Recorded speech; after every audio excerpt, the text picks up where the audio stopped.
May I have your name and where do you come from? Yeah, my name is Mark and I'm from the UK, but I live in China. What is your business here in China?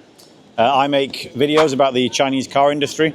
So I talk about Chinese cars and tell the rest of the world about how good they are. I do auto show walkthroughs, reviews, things like that.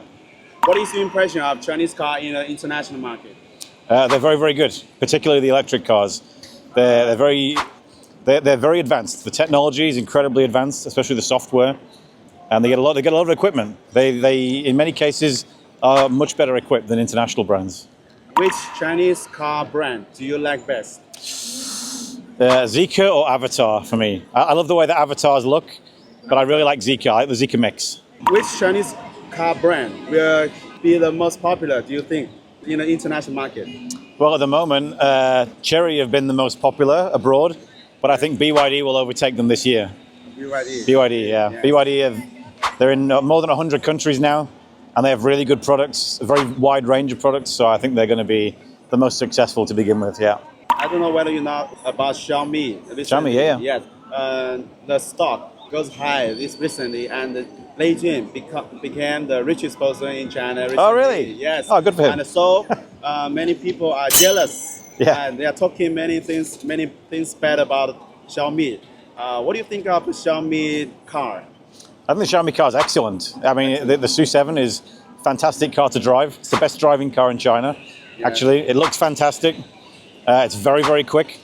I think it's not perfect, and we've had some issues in China with it, but it's a fantastic car, and it's their first one. It's been incredibly successful, so they will get better at making cars as they go on, but it's a fantastic car already. What is the difference between BYD and Xiaomi? BYD is more of a car for everybody, I think, whereas Xiaomi right now they only have one. Their second car is coming, but they're much more focused on sporty driving and really connected technology in the car, because Xiaomi obviously make technology products like phones and things like that. So Xiaomi cars are more connected than BYD at the moment, but BYD is more cars for everybody. How much do you know about the car companies like NIO, Lixiang, and Xiaopeng? Yeah, I think Xiaopeng are doing very well at the moment. They're making some great products, and not just cars, but robots and flying cars as well, which is amazing stuff. And they're really big on AI and technology, so they're doing really well. NIO makes some really nice cars, fantastic cars. Not doing quite as well at the moment, but I think they've got potential to do well. And Lixiang, their cars are lovely, just amazing. Super comfortable. They're just amazing cars. I would have a Lixiang. They're really nice. Yeah. If you want to buy one, you want to buy Lixiang. Out of those three, a Lixiang or an Xpeng, I think, for me. Yeah. Nowadays, Xpeng is growing very fast. Yeah. You know that? Yeah, they had 6 months, over 30,000 sales. What do you see about the changes in this company? Well, they seem to have focused their efforts. They struggled a little bit the first half of last year, but this year they've really worked out how to streamline their processes, focus on the product, give people what they want, and it's working for them. They got some really great cars. P7 Plus is a fantastic car. Which Chinese car has the biggest probability to replace BYD in China? I think Geely is the only one big enough to be close, to be honest. Yeah. Geely is a huge company too, and they're chasing, but Geely make really good cars. They're fantastic cars, really well made. They learned a lot from their partnerships, from Volvo and Lotus and Polestar, but now they make really great products on their own with Lynk & Co. and Zeekr. I have a Lynk & Co. bag. They make great cars. Lotus. And Lotus, yeah. Yes. So they've got a really good portfolio of products, and they make really, really good cars. So they're the only ones, I think, at the moment who can even challenge BYD on sales. Okay. As you have a auto media company, do you have any suggestions for Chinese car marketing?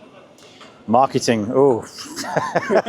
Well, I mean, right now, the biggest thing is price. You know, the cars are getting cheaper and cheaper. Yes. It's probably not sustainable. It won't last forever. But yeah, I mean, focus on the product. The product always comes first. If you have a good product, people will buy it. Make sure it's safe. Make sure it's built well. Make sure the technology is really good. Make sure it's comfortable, and people will buy those cars. Which part of auto industry is the best to get rich?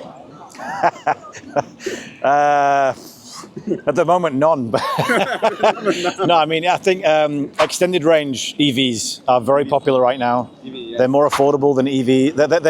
They don't cost as much to make as electric cars. So that's why Lixiang are doing really well. Yes. That's why Xpeng are going to make extended range EVs. A few brands are making extended range EVs because they're more profitable. But you could also just make a super sexy car like Xiaomi and just sell it to everybody, and they're doing okay. You drive an electric car or? I'm going to be buying a Zeekr Mix. Yeah. Okay. That's my Zeekr Mix. Yeah. Zeekr Mix. I have a young family, and it's perfect for my family. It's like a 21st century version of a car my family had when I was young. So I really like it. Yeah. Okay, thank you.